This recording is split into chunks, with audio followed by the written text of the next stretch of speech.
Corona virus के संक्रमण का प्रभाव कम होने के साथ ही धीरे धीरे सब कुछ अनलॉक हो रहा है, लेकिन अभी विद्यालयों में पठन पाठन पूरी तरीके से ठप है।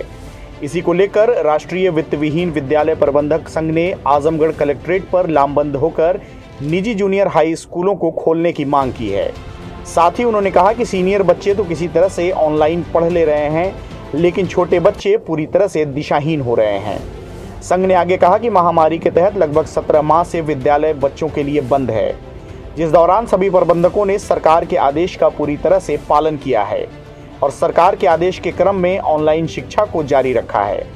लेकिन ऑनलाइन शिक्षा के तहत कक्षा LKG से कक्षा 8 तक के बच्चों की ऑनलाइन शिक्षा की व्यवस्था ध्वस्त है। ग्रामीण अंचल में लगभग 80% विद्यालय संचालित होते हैं, जिसमें नेटवर्किंग, मोबाइल व अन्य ऑनलाइन संबंधित यंत्रों का पूर्ण अभाव होने के कारण विद्यालय में पढ़ रहे 99% बच्चे ऑनलाइन सुविधा से वंचित हैं, जिसके कारण वो मानसिक दबाव में आकर असामाजिक तथ्यों से परिचित होकर असामाजिक कृत्यों को कर रहे हैं। ग्रामीण अंचल में संचालित हो रहे समस्त विद्यालयों की आर्थिक दशा अत्यंत ही दयनीय हो गई है, जिसके तहत जो विद्यालय किराए पर संचालित हैं, उनका किराया अदा न कर पाने के अभाव में विद्यालय बंद हो गए हैं। विद्यालय की बिजली का बिल भी जमा नहीं हो पा रहा है। विद्यालय में चल रही गाड़ियों की किस्तें लगभग 1.5 वर्षों से जमा न होने के कारण बैंक प्रबंधन की तरफ से अनुशासनात्मक कार्रवाई की धमकी दी जा रही है, जिससे प्रबंध तंत्र परेशान और मानसिक रूप से त्रस्त हैं। बिजली के बिल, विद्यालय के ऊपर बकाया और गाड़ियों की किस्त को ध्यान में रखते हुए उचित छूट सहित समय दिलाने का निर्देश करते हुए बच्चों सहित एक निश्चित कोविड-19 SOP के तहत अपनी स्वयं की निगरानी में स्कूल खोलने की अनुमति प्रदान करने की बात कही गई। संघ ने कहा कि हम शपथ लेते हैं कि फिर से कोरोना महामारी के बढ़ते ही स्वयं विद्यालय बंद कर देंगे। मैं मनोज के नायक, प्रबंधक ARM एजुकेशनल पब्लिक स्कूल बनकट। ये ज्ञापन हम लोगों का इस संदर्भ में है कि आज 17 महीने से हम लोगों के विद्यालय बच्चों के लिए बंद पड़े हैं। ऑनलाइन क्लासेस हम लोग लगातार देते चले जा रहे हैं, लेकिन ग्रामीण अंचल में लगभग 80% विद्यालय हैं और वहाँ पे ऑनलाइन जो बच्चे ले रहे हैं उनके पास इंस्ट्रूमेंट नहीं है, उनके एक ही मोबाइल है और उस मोबाइल पे एक घर में 4-4 बच्चे पढ़ने वाले हैं। उनके लिए इतनी समस्या हो रही है, पेरेंट्स रोज़ आकर के हमारे यहाँ शिकायत कर रहे हैं और ऑनलाइन व्यवस्था पूरी तरह से गांव के विद्यालयों में ध्वस्त है। जो विद्यालय किराए पे चल रहे हैं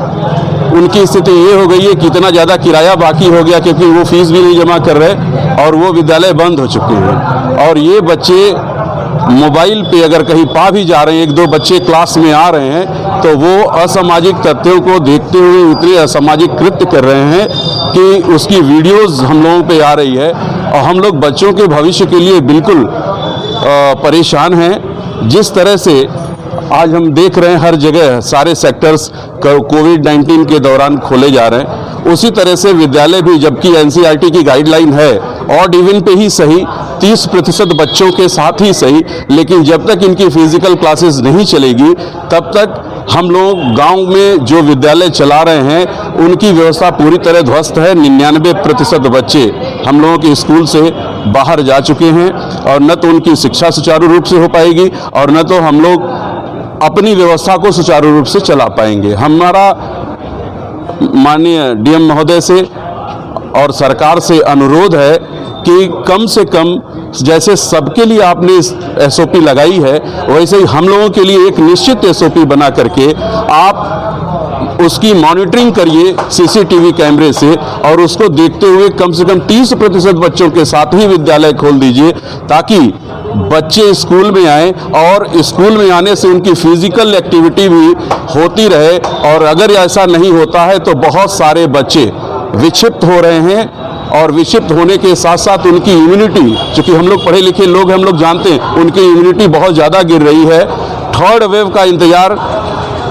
किस तरह से किया जा रहा है ये मेरे समझ से परे की चीज़ है, क्योंकि थर्ड वेव जैसे ही आएगी, अगर प्रशासन को दिक्कत होगी, हम अपना विद्यालय खुद ही बंद कर देंगे। CIB इंडिया न्यूज की सभी खबरों को देखने के लिए लाल रंग की बटन को दबाकर चैनल को सब्सक्राइब जरूर करें, घंटी जरूर दबाएं ताकि हमारी सभी खबरों के नोटिफिकेशंस आप तक पहुंचते रहें।